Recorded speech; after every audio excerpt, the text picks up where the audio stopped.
Bonjour à tous, aujourd'hui présentation d'achat de Blu-ray concernant le réalisateur britannique John Maiden, né un 8 avril 1949. Alors ce n'est pas un réalisateur très prolifique, mais j'avais un film dans ma collection concernant ce réalisateur. Il s'agit de Shakespeare in Love, son film le plus connu, avec Gwyneth Paltrow, Joseph Fiennes, Colin Firth, Ben Affleck, entre autres. Ce film a eu 7 Oscars, dont celui du meilleur film et de la meilleure actrice. Donc 7 Oscars, c'est assez incroyable pour ce réalisateur qui n'a pas fait beaucoup de films. Donc j'avais cette édition encore sous blister. Voilà ce que j'avais concernant ce réalisateur. Et récemment, sur Blue Cats, j'ai trouvé la version Blu-ray du même film, film qui était sorti en 1998 en France. Donc sur Blue Cats pour 6,33€ environ, j'ai trouvé l'édition collector en Blu-ray. Donc c'est tout neuf du coup, sous blister. On va la déblister pour regarder ensuite à quoi ça ressemble. Alors c'est parti. Voilà, j'avais envie de pouvoir mater le film avec une bonne qualité. Et comme c'était disponible à un bon prix sur le site Blue Cats, j'ai pas hésité à le commander dans un lot pour avoir un bon petit prix. Voilà, c'est déblisté. On regarde l'édition du coup. Donc film aux 7 Oscars en 1999, meilleur film, meilleure actrice Gwyneth Paltrow, meilleure actrice dans un second rôle Judi Dench, meilleur scénario original, meilleur décor, meilleure musique de film et meilleure création de costumes. Voilà, c'est assez incroyable, il a tout raflé. Donc on va regarder l'illustration sur l'avant de la jaquette. Donc on a le couple et quelqu'un au milieu en noir, on ne sait pas qui c'est. Et c'est écrit que c'est une édition collector. Sur la tranche, on voit que c'est une édition LCJ. Très bien. Et c'est écrit Universal ici. Et à l'arrière, donc ça nous indique en spec technique que nous avons le film en anglais et en français en DTS Master Audio 5.1. Vous avez aussi la version stéréo 2.0 en anglais. Il y a uniquement du sous-titre français et ce film en version normale fait 2h03. Il y a quelques bonus comme le making of et des commentaires audio non sous-titrés du réalisateur et de l'équipe du film. Donc voilà, c'est une édition collector au rabais. Du coup, ils n'ont pas voulu payer pour le sous-titrage. Vraiment, c'est nul. Focus sur les costumes oscarisés du film, les scènes inédites et coupées, et la bande-annonce et des spots publicitaires. 21 a priori. On va peut-être lire le résumé, parce que est-ce que ça parle de la vraie vie de Shakespeare ou est-ce que c'est une histoire complètement imaginée? Donc en 1953, Shakespeare, jeune poète et dramaturge, croule sous les dettes. Son commanditaire Philip Henslow ne cesse de le harceler. Il faut dire que l'artiste peine à finir ses pièces et parfois même à les commencer. C'est le cas avec sa nouvelle création Roméo et Ethel, la fille du pirate, dont il n'a jusque-là trouvé que le titre. Lady Viola de Lesseps, une admiratrice de l'écrivain qui rêve de jouer la comédie, se déguise en garçon afin de décrocher le rôle de Roméo, mais le métier d'acteur est interdit aux femmes. Et oui, cette comédie romanesque retrace avec délice un épisode mystérieux de la vie amoureuse de Shakespeare qui lui aurait inspiré Roméo et Juliette. Donc, on voit que c'est produit par Edward Zwick, Harvey Weinstein, dans les noms connus. Histoire de Mark Norman et Tom Stoppard, ok. Et la musique, a priori, est de... la musique, elle a été primée.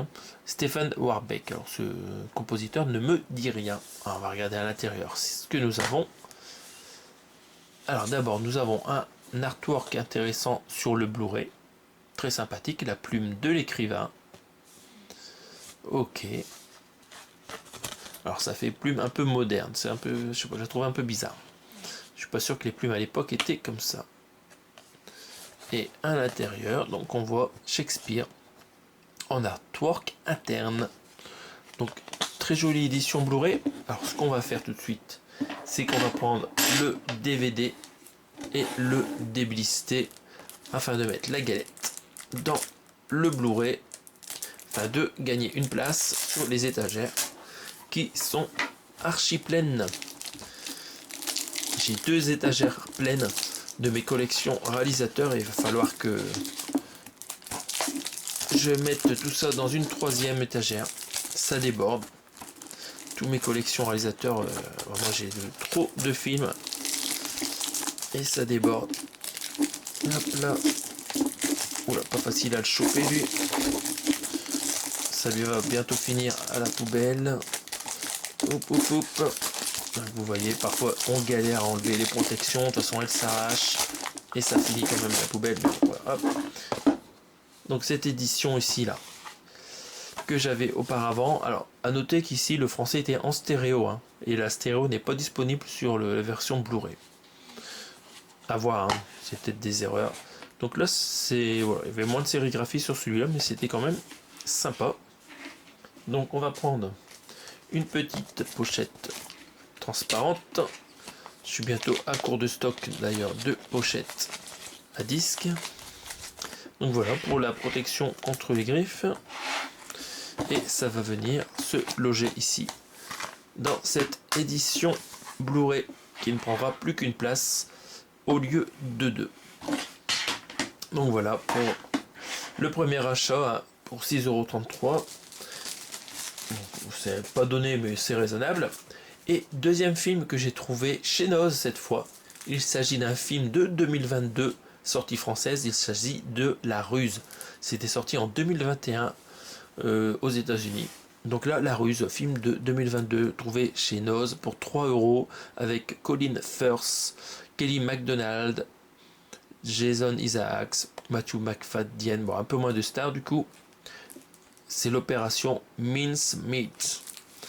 Qu'est-ce que ça raconte ce film? Donc ici encore le prix Noz comme vous voyez. 1943, les Alliés sont résolus à briser la mainmise d'Hitler sur l'Europe occupée et envisagent un débarquement en Sicile.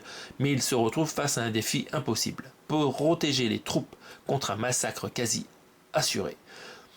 Voilà le fond de l'histoire. Donc ce film, édité par Warner, est en Dolby Digital seulement, en anglais et en français, en 5.1. Mais c'est juste du Dolby Digital. C'est assez surprenant pour du Blu-ray, quoi. Mettre du Dolby Digital, ils auraient pu mettre au moins du DTS HD Master Audio. C'est nul. On comprend pourquoi ça peut se retrouver chez Noz, cette édition. Le film fait 2h21 minutes. Ok, on va regarder si nous avons un artwork interne et on va regarder un peu mieux comme ça la jaquette. Parce qu'avec les reflets et l'étiquette de prix Noz, on voit pas grand chose. C'est parti. Opération déballage. Hop. Donc la cover avant, on voit l'équipe. Je trouve qu'elle est sympathique à regarder. Dommage qu'il y a le logo 12 ici en bas, mais ça fait vraiment film de guerre. Donc voilà, ça ne monte pas sur la marchandise. Sur la tranche, nom du film, les 2 noms du film, édité par Warner Bros. Et à l'arrière, c'était écrit aussi en néerlandais le résumé du film. Donc c'est une édition Benelux. Que dire de plus? On va regarder, là, les photos sont vraiment tout en petit. C'est comme un dossier top secret. Moi, je trouve que c'est pas mal. Le haut est bien réussi. Alors on voit que nous avons un amarré économique pour la nature. Ils ont mis du vide ici.